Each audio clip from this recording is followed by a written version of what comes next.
الحمد لله وكفى وسلام على عباده الذين اصطفى أما بعد إن لله نفحات فتعارضوا في نفحات الله. Шындығында Аллах Субханаху ва Тааланың рахмат толқындары бар. Ошол рахмат толқындарына силер өзүңөрдү салып алгыла дейт. Аллах Тааланың тауфиқ мүмкүнчүлүгү менен Аллах Тааланың рахматы жаап, берекелер, тынчтыктар жаап турган вакытта мезгилдебиз. Рамазан айы өтө берекелүү ай. Аввалуху рахма. Аввалкы 10 күнү бул рахмат. Ва аусатуху магфира. Ортоңку бөлүгү болсо бул кечиримге себеп. Аллах Таала ошол ортоңку бөлүгүндө пенделерини кечирет күнөөлөрүнө.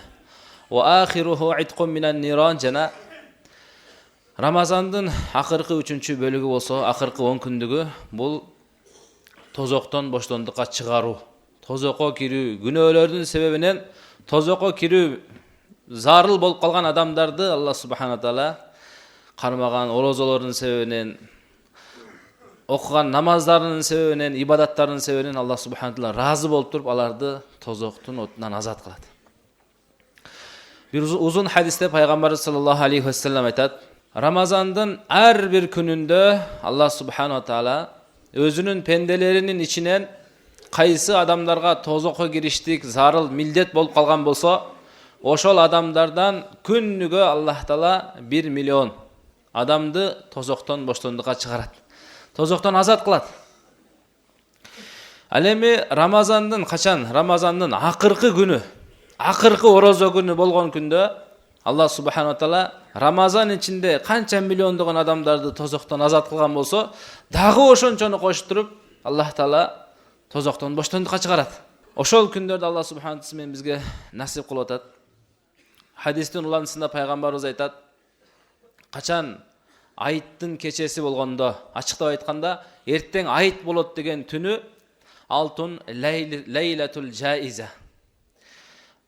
Сыйлыктарды, соопторду бере турган түн болуп эсептелет дейт.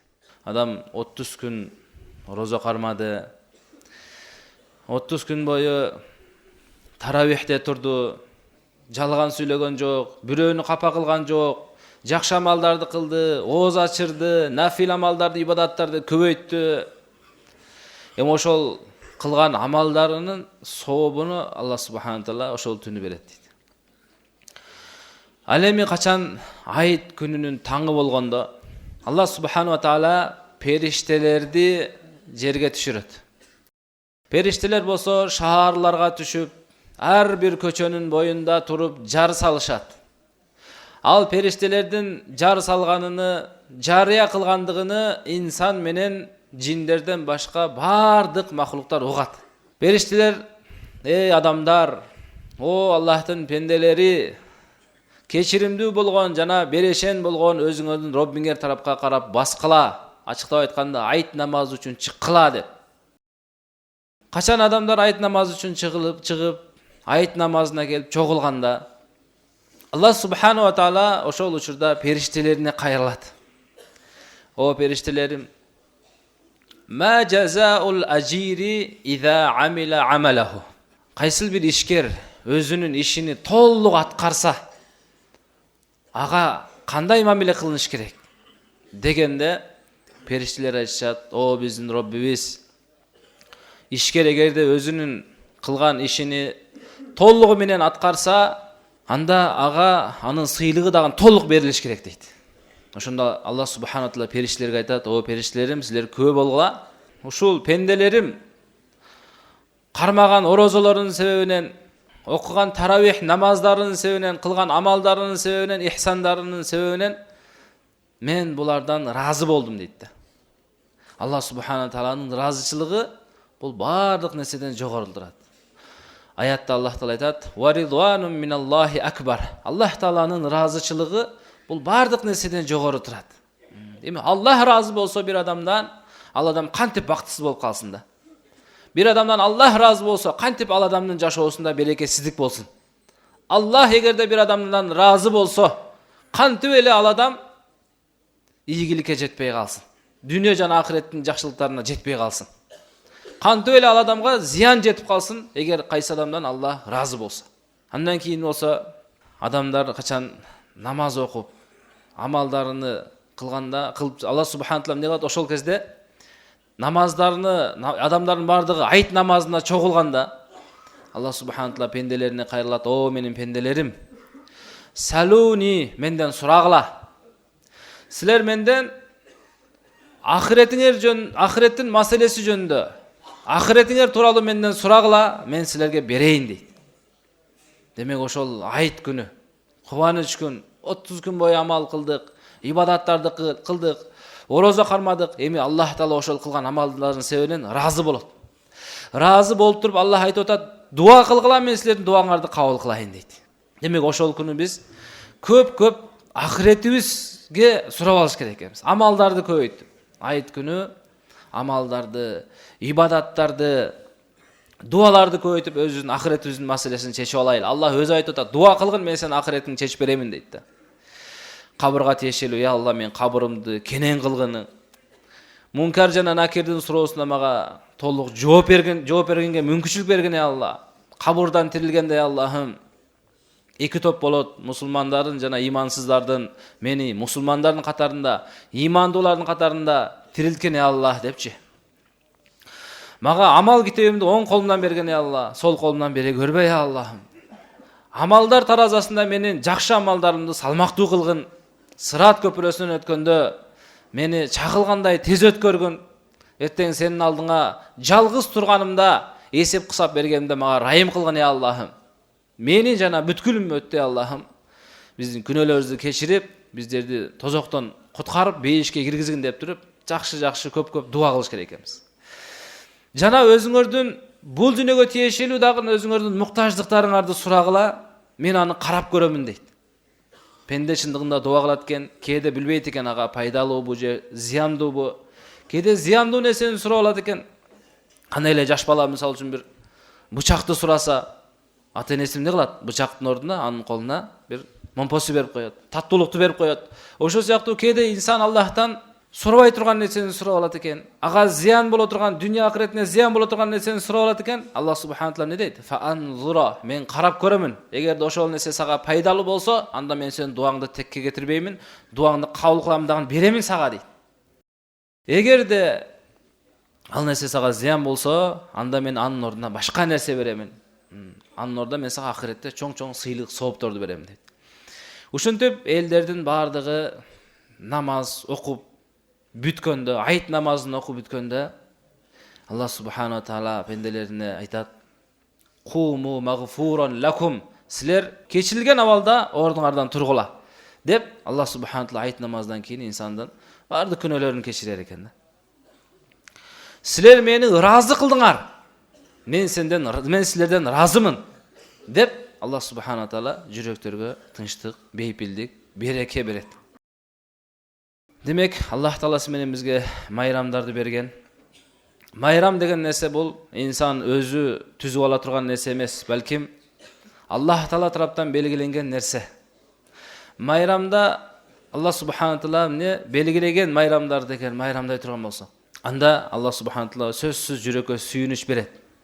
Анткени инсандын табиятында бар, bir gün belgilense, ошол күнү bir жакшы маанайда болсо, өзүнүн балдарына дагы bir жакшы таттуулуктарды алып берсе, жаңы кийимдерин кийсе, ушундай bir жакшы bir ниеттер болот. Майрамдаганга инсандын табияты болот. Ошол майрамды Аллах субхана таала менен бизге кылып берди. Майрамдайбыз дагы, береке дагы болот, күнөөлөрүбүз дагы кечирилет, Аллахыбызды да ыраазы кылабыз, бул дүйнөбүздү да куруп алабыз, акыретибизди да куруп алабыз да. Ошол майрамдын себебине. Аллах таала бизге майрам берди. Башка майрамдарга караганда, же башка диндегилердин майрамына караганда биздин майрамыбыз өтө көп bir асман жерде айырмачылыгы бар. Эң чоң айырмачылыктардын бириси кандай? Башкалардын майрамында жалаң гана байлар майрамдайт. Колунда барлар, акчасы барлар, мүмкүнчүлүгү барлар гана майрамдайт. Мүмкүнчүлүгү жоктор болсо, алар майрамдай албайт. Алардын маанайы чөгөт, алар кыжалат болот. Башкалар сүйүнүп атса, булар капа болот. Булар кыжалат болот. Неге? Алардын мүмкүнчүлүктөрү жок. Бизде болсо, Жок. Кедейи дагы, байы дагы, колунда бары дагы, жогу дагы бардыгына бирдей майрам болуштук үчүн Аллах субхана таала эмне кылды? Садака фитрди милдет кылып койду. Садака фитрди бермейинче сен орозоң толук болбойт деп койду. Эмне кылат? Ар бир бай, кой менин амалым кабыл болбой калбасын, орозом толук болбой калбасын деп туруп, өзүнүн муктаж алып туруп, келип туруп кедейге шарт түз берет. Кедейдин үйүндө дагы казан кайнай турган кылат. Анын үйүндө дагы дасторкон жайыла турган кылат. Кедей кембагалдын балдарына дагы Аллах байлар жакшы сүйүнүч майрамдык бир маанай түз берет. Башка майрамдарды карасак, ошол күнү урушкан, талашкан, тууганчылык мамилелери үзүлгөн, ортодо ажырашуулар, Алла сактасын кээде адам өлтүрүүгө чейин барат.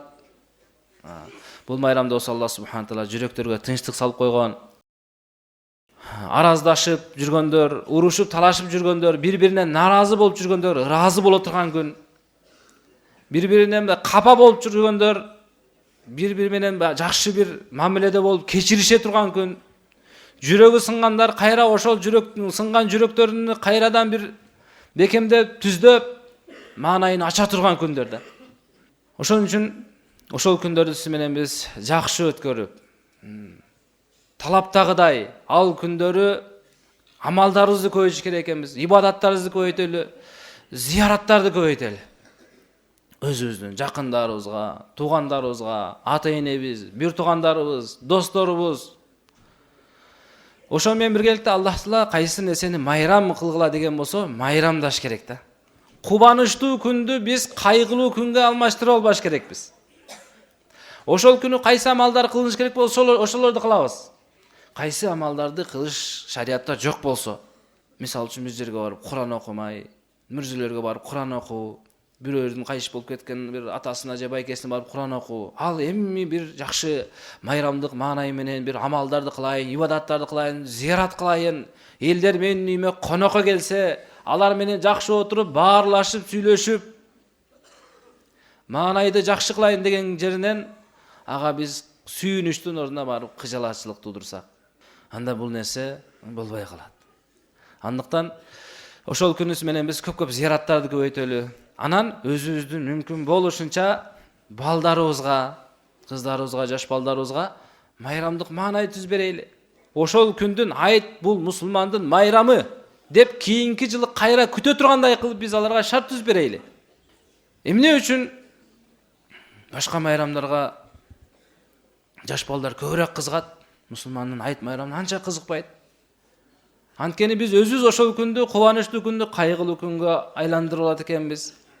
Өзүбүз жакшы шарт түз бербейт экенбиз. Мисалы үчүн балдарыбызга ошол күндө именно итак эле ансыз деле кийим сатып беребиз, бирок айт күнүнө атайын балам сага деп туруп, айт күнүнө карап туруп кийим сатып берсеңиз, машалла канчалык кубанат. Бир жыл бою ошол айтты күтөт кийинки жылычы. Таттуулуктарды алып берсеңиз, "Омай ю'аззим ша'аираллахи фа иннаха мин тaqwal qulub." Кайсы адам Аллах тааланын динини жана Аллах тааланын динине байланыштуу нерселерди, азан, мечит, айт, жума дегендерди сыйласа, урматтаса, жүрөгүнө ошонун азаматын алып келсе, демек ал адамдардын жүрөгүндө таквачылык бар. Демек айт күнүн дагы биз өзүбүздүн балдарыбызга, эң биринчи өзүбүзгө жана өзүбүздүн кол астындагыларыбызга жакшы маанай түз берели. Алар машалла мусулман экендигине разы болсун. Айт майрамы булардын майрамы, менин майрамым экендигине сыймыктанып жүрсүн да. Ошол менен биргеликте жана айтып кеткендей эле, бул майрам жалпыга бирдей болуштугу үчүн Алла субхана таала эмне кылды? Садака фитрди милдет кылды. Садака фитр бул ар бир мусулман бере турган бир садаканын бир түрү. Рамазан айынан кийин, Рамазан айында инсандын орозосуна кандайдыр бир кемчилик кетет, кээде бир ашыкча сүйлөп коет, кээде бирөөнү капа кылып коет, кээде орозосуна бир орозосу бузулбаса дагы бирок сообун азайта турган нерселерди кылып коет, макрух иштерди кылып коет. Эми ошону толукташтык үчүн Аллах таала райымдуу зат, ошону толукташтык үчүн бизге башка бир амал берди. Ошол садака фитрди бере турган болсок, биздин амалыбыз, орозо амалыбыз, 30 күн туткан амалыбыз кемчиликтүүлүгү Аллах таала кемчиликтүү амалыбызды толуктап коет да. Андан кийин Садака фитир ошол айт күнү эртең менен таңга маалда милдет болот. Кайсы адам ошол садака фитирди айт күнгө чейин эле 1-2 күн мурда мисалы үчүн ошол керек кембагал өзүнүн шартын түзүп алсын, бала бакырасына бир майрамдык маанай түзүп дасторкон жазганга алдын ала даярданып алсын деп туруп бере турган болсо, ал дагы кабыл. Садака фитирди ар бир адам зекеттин нисабы бар адам, зекеттин өлчөмү бар адам, байлыгы бар, зекеттин өлчөмүнчөлүк байлыгы бар адамга садака фитир бериштик өзүнүн атынан, өзүнүн балагатка жетелек жаш балдарынын атынан садака фитир бериштик милдет. Эгерде өзүнүн аялынын атынан же болбосо чоңоюп калган балдарынын атынан дагы садака фитир берип койсо, анда ал дагы жарайт. Ушинтип садака фитирди бергенде кедейге, кембагалга, зекет алууга лайыктуу адамдарга, кээ бирлери мисалы үчүн карызга батып калган, кээ бирлери мисалы үчүн кедей, кийгенге кийими жок, жегенге тамагы жок, бүгүнкү азыгы бар бирок эртеңки азыгы жок, жетим, жесир, ушул сыяктууларга өз колу менен алып барып бергендик бул дагы жакшыраак. Садака фитирди бергенде мейли ошол буудай болсун, же арпа болсун, же хурма болсун, же мейиз болсун, же ун болсун, ошону өзүнө берсе болот. Кымбатчылык мезгилде ошону өзүнө берсе болот. Эгер арзанчылык мезгил болсо, ошонун баасын берип койсо болот. Же баасынын ордуна башка бир, мисалы үчүн кийимге муктаж болсо, кийим алып берип койсо болот. Ошол баасыны, акчасын тууралап туруп. Алымдарыбыздын эмеси боюнча, чыгаргандыгы боюнча, фатвасы боюнча буудайдын эсеби менен бере турган болсо, эгерде ар бир адамга бул 50 сомдон болуп калат. Эгерде ошо буудайдын унунун баасын бере турган болсо, анда 80 сом болот.